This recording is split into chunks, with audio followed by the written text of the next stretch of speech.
ओम श्री परमात्मने नमः। मैं प्रोफेसर हरि हृदय अवस्थी अपने परम पूज्य गुरु जी प्रोफेसर पंडित भगवत शरण शुक्ल जी के साथ में आप सभी का Awasthi Ayurveda anatomy yoga and spirituality channel पर हार्दिक स्वागत करता हूं। गुरु जी वेदों के विशेषज्ञ हैं, धर्मशास्त्र के विशेषज्ञ हैं और गीता पर हम लोग को प्रवचन कर रहे हैं जो उपनिषदों का सार है और 14वां अध्याय चल रहा है और उसके 23वें श्लोक जिसमें गुणातीत होने की चर्चा चल रही है उसकी सरल भाषा में गुरुजी व्याख्या करेंगे। तो हम लोग चलते हैं गुरुजी की ओर। त्वमेव माता च पिता त्वमेव बन्धुश्च सखा त्वमेव विद्या द्रविणं त्वमेव सर्वं मम देवदेव। कृष्णाय वासुदेवाय हरे परमात्मने प्रणतः क्लेशनाशाय गोविंदाय नमो नमः। इस चैनल से संबद्ध सभी विद्वद्गण, सभी जिज्ञासु छात्रवृत्त, सहृदय सज्जनगण एवं इस चैनल के संस्थापक तथा प्रबंधक आचार्य हरि हृदय अवस्थी जी, आप सभी का इस गीता ज्ञान एक में स्वागत है। हम लोग गुणत्रय विभाग योग नामक 14वें अध्याय पर चर्चा कर रहे हैं, जिसका आज 23वें श्लोक पर हम लोग विचार करेंगे। श्लोक है उदासीन वदासीनो गुणैर्यो न विचाल्यते गुणा वर्तन्त इत्येव योवतिष्ठति नेंगते। ये श्लोक कहता है कि उदासीनवत् आसीनः यह गुणैर्न विचाल्यते।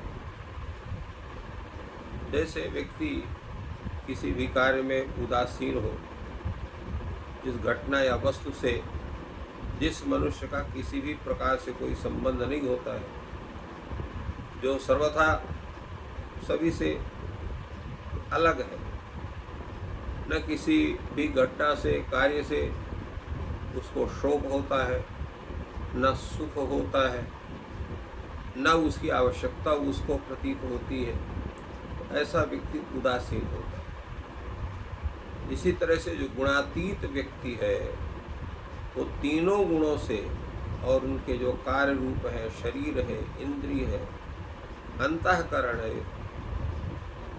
तो वह समस्त पदार्थ और घटनाओं से किसी प्रकार का संबंध न रखने कारण वो भी उदासीन के सदृश व गुणातीत व्यक्ति दिखाई पड़ता है। परंतु वास्तव में उसकी यह जो स्थिति है एक सामान्य रूप से है, उसका कोई उससे संबंध नहीं। तो ऐसा जो व्यक्ति है जो अपने भाव को इस तरह से प्रदर्शित करता है वो उदासीन है, और गुणातीत भी जो गुणों से किसी प्रकार का विचलित नहीं होता है वो भी उदासीन के समान ही रहता है। अर्थात किसी भी गुण के प्रति उसकी धारणा जो है वो अलग है, पृथक, और इसीलिए गुणों से वो जो है विचलित नहीं होता। गुणों से वही विचलित होगा जो किसी की अपेक्षा करेगा, जिसको किसी चीज़ की अपेक्षा नहीं है। कोई भी उसको हर्ष या लोभ या क्रोध कुछ भी उसको नहीं है। कारण यह है कि जितने भी जीव हैं सामान्य रूप से सबका गुणों से संबंध होता है। कोई न कोई किसी गुण के प्रति उनका लगाव बनता है, चाहे सत्व गुण हो, चाहे रजोगुण हो, चाहे तमोगुण हो।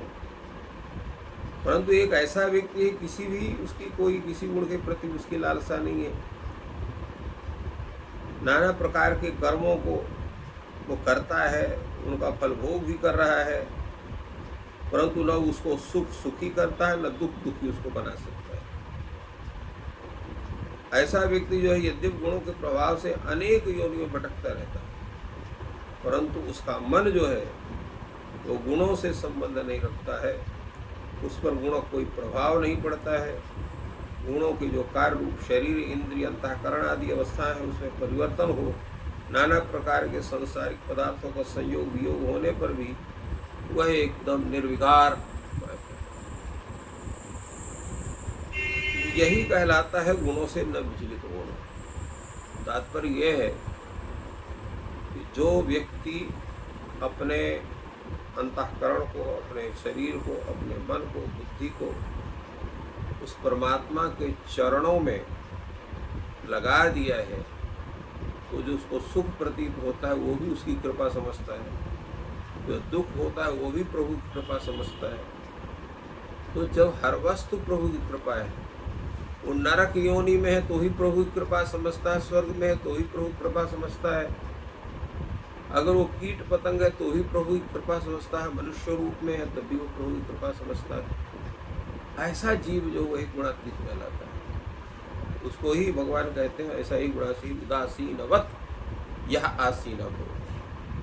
उदासीन के समान, किसी भी वस्तु से उसका कोई भी प्रभाव उसका नहीं है, ना उससे वो प्रसन्न हो रहा है और ना ही जो है उससे वो दुखी हो रहा है या नाराज हो रहा है, ये स्थिति उसकी बनती है। इसलिए भगवान ने कहा गुणावर्तन्त इत्येव यह अवतिष्ठति नेंगते। ऐसा व्यक्ति जो है उस सच्चिदानंद परमात्मा में क्या एक ही भाव से रहता है, एक भाव। अब एक भाव का स्वरूप क्या हो? जिन्होंने गुणों में वो रहता है और एक भाव में रहता है, तो वो एक भाव की जो बात है क्या है, तो उसको कहा जाता है कि जो व्यक्ति, उसका जो मन है, इंद्रिय है, बुद्धि है, प्राण है, समस्त जो उसके साधन है उपभोग के, जिनमें वो शब्द स्पर्श रूप रसगंध इत्यादि का सबका उपभोग करता है, तो उसके इंद्रिय मन बुद्धि आज जितने हैं वो अपने अपने में विषय का सेवन करते हुए भी गुणों में उनका कुछ संबंध नहीं होता। जैसे आप भोजन करते हैं तो भोजन क्या मान कर करते हैं? प्रसाद मान कर, प्रभु का प्रसाद उसको खा रहे हैं, तो उसमें आप स्वाद नहीं खोजोगे, ये मीठा है कि तीता है कि ज़्यादा नमकीन है कि कम नमकीन है, ये गर्म है कि ठंडा है, ये सब आपको ध्यान नहीं होगा। ध्यान करो परमात्मा का प्रसाद है और इसको प्राप्त करना है, ये विचार होगा। और जब स्वाद खोजेंगे तो कहीं इसमें नमक ज़्यादा है तो मिर्च ज़्यादा है, तो इसमें मसाला कम है, इसका स्वाद सही नहीं है, आदि अनेक प्रकार की भावनाएं आपको उद्वेलित करती हैं। इसलिए भगवान को समर्पित व्यक्ति जो है उस प्रसाद में भी वो प्रभु की कृपा समझता है, तद्रूप उसका ग्रहण करता है। उसमें स्वाद नहीं ढूंढता है, उसमें भाव ढूंढता है कि भाव इसका कैसा है। और प्रसाद का भाव तो प्रसादस्तु प्रसन्नता है, प्रसन्नता ही उसका भाव होता है। तो इस तरह से उसकी स्थिति है, उसकी आत्मा जो है नित्य है, चेतन है, सर्वथा असंग है, सदा एक रस है, और सर्वदैव उस परमात्मा चिंतन में उसकी स्थिति बनती है। वो सच्चिदानंद भगवान के स्वरूप को समझ करके उसको निर्गुण निराकार भी समझता है। सच्चिदानंद कर जो पूर्ण परमात्मा है, उसमें वो अभिन्न भाव से उनके ध्यान में निमग्न रह करके परमात्मा के द्वारा प्रदर्शित जो मार्ग है उसी पर वो निरंतर उसी में रमण करता है, परमात्मा का चिंतन करता हुआ। तो इसलिए वह जो है गुणावर्तनते, गुण में वर्तने का तात्पर्य है यो अवतिष्ठत, इसी प्रकार का वो रहता है। और नेंगते, किसी भी प्रकार की अन्य क्रियाओं को नहीं करता है। सामान्य उसे होता है न इंगते, क्योंकि चेष्टा न चेष्टा, कुछ काम नहीं करता, बैठा रहता है, ऐसा इसका अर्थ दिखाई पड़ता है। परंतु उसका भाव क्या है? गुणातीत व्यक्ति जो है वो गुणों से नहीं विचलित होता है, तात्पर्य है कि वो एक स्वरूप में अवस्थित होता है। न इंगते न चेष्टते, अर्थात गुण विषये प्रभावितः न तथा चेष्टते, तत्त गुणों से प्रभावित होकर के तद्रूप ने अपने क्रिया को प्रवर्तित नहीं करता है। ये तो जो है नेंगते का तात्पर्य हुआ। गुणातीत व्यक्ति जो है वह गुणों से विचलित कहीं नहीं होता है, और वह उसकी जो स्वयं की स्थिति है उससे भी वो कभी किसी भी समय पर विचलित नहीं होता। क्यों? विचलित न होने का कारण, विचलित न होने का मुख्य कारण क्या है? वो परमात्मा चिंतन, सच्चिदानंद परब्रह्म परमात्मा को में वो अभिन्न भाव से स्थित हो जाता है। जैसा पूर्व में कहा कि प्रत्येक अवस्था, प्रत्येक वस्तु, प्रत्येक व्यक्ति में वो अपने प्रभु के स्वरूप को ही निरंतर देखता है, और जब वो देखता है उसके प्रति अति विश्वास है, और ये भी विश्वास है समाम रक्षयिष्यति, वह परमात्मा सदैव मेरी रक्षा करेगा। अब जिसको इतना बड़ा भरोसा हो जाए कि सदा माम रक्षयिष्यति, हमेशा वो मेरी रक्षा करेगा, तो अब ऐसी स्थिति में बताइए उसके समान जो है वो गुण से अतीत कौन हो सकता है।